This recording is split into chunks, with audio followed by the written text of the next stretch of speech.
Republican Senator Mike Rounds joins me now. Thank you so much, sir, for joining me, especially on a holiday Sunday. I do want to start with Leader McConnell, that scary moment where we saw, as I mentioned, where we saw him freeze again in public. You said that you do expect him to be straightforward and level with the Republican conference when you all get back this coming week. What questions do you have for him? Yeah, I spoke with Mitch yesterday afternoon and told him I was going to be doing an interview, and I wanted to personally touch base with him before I did that. And he was in good shape. He was direct. He said, he said, I had that concussion, and he said, they warned me that I would be lightheaded in the future and that I've got to be aware of it. He said, it happened twice. He said, it just so happens I'm doing it in front of reporters. But he felt good yesterday.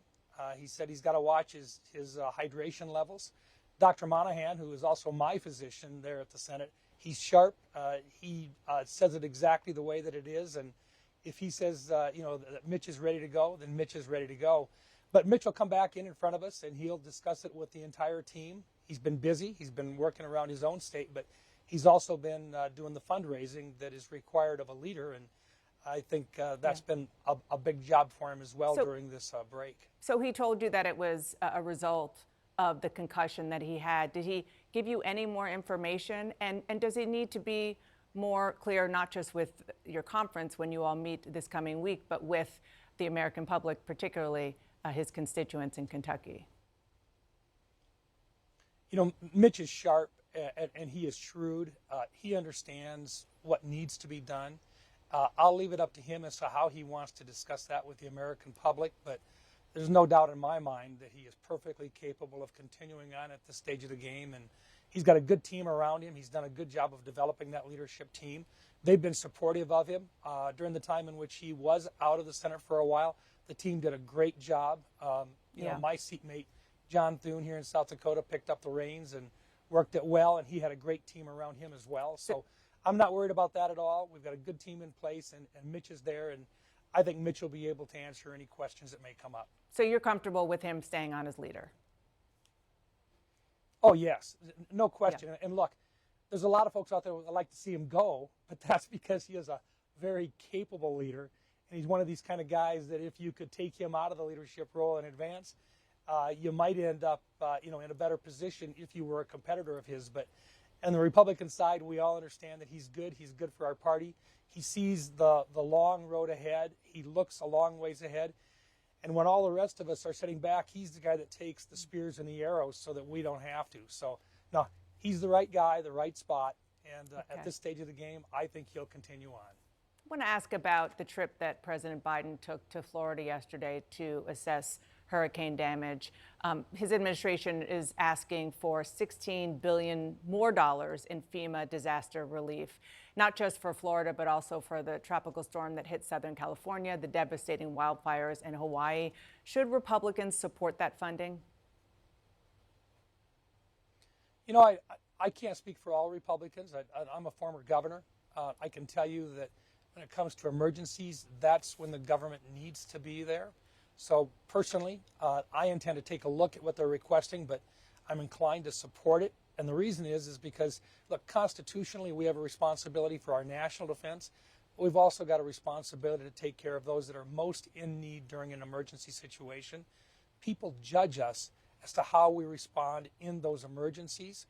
And a serious emergency like what you saw in Florida or in Hawaii, those are issues that all of us should come together on. And that's something that the president has to take a leadership role on, but the rest of us have to be supportive in making sure that the resources are there for those that are most impacted during a time of need.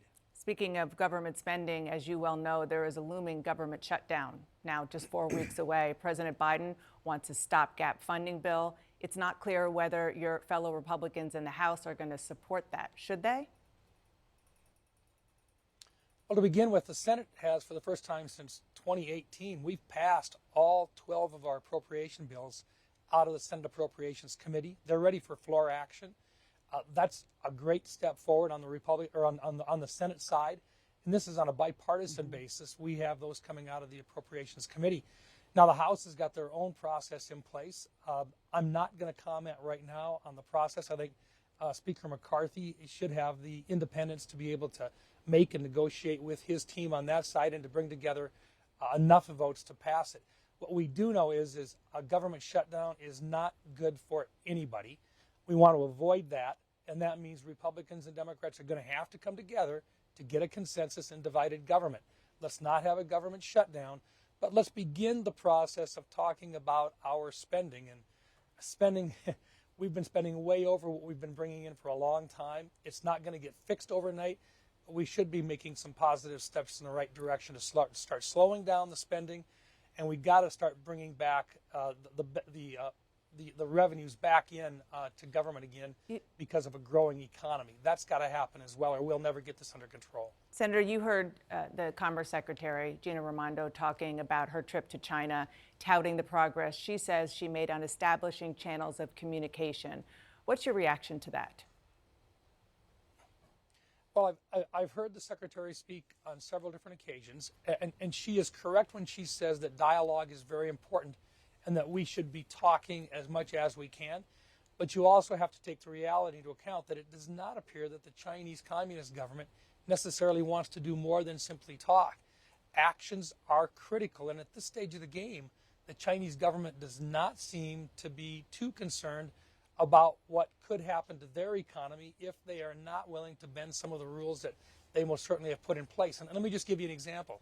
2017, their version of Congress passed what they called the National Intelligence Law.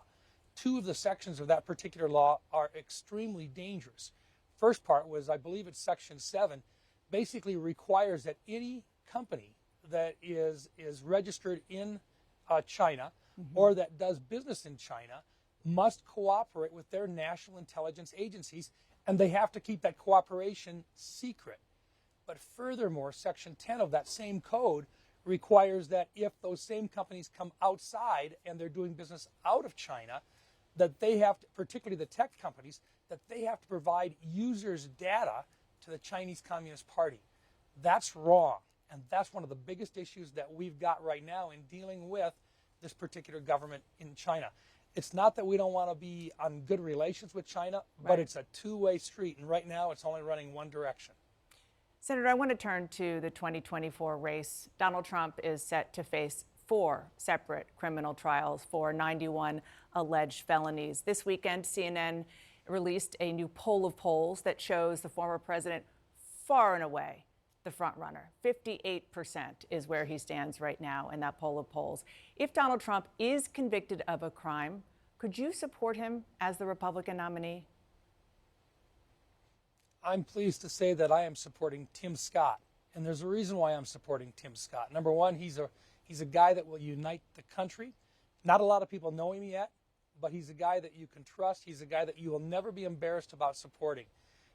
I want to be able to tell my kids when they're there now, or my grandkids, that I supported a guy who I thought would be good for the entire country. Tim Scott's my guy. I'm going to stick with him. I think he's the best in the field, and that's the direction that I want to see go.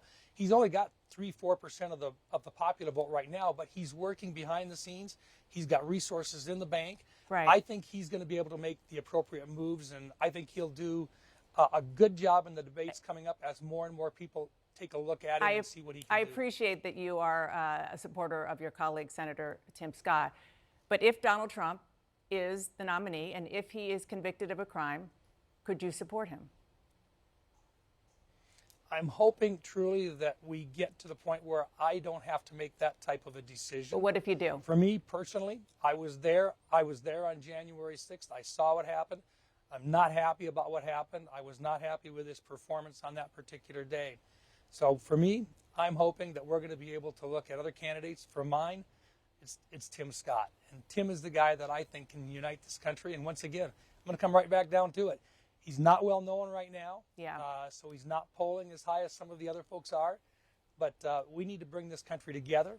Tim Scott's the guy that can do it. And again, I appreciate that you're sticking behind the guy that you supported, but he is so far behind Donald Trump right now. It's very early, but he's very far behind. Way to go yet, Dana. So I understand. I definitely understand. Way to go yet. Let me just ask you one other question on 2024. If, again, Donald Trump is the nominee, could he beat Joe Biden in 2024? We don't know. We don't know. That's one of the concerns that a lot of people have got, me as well.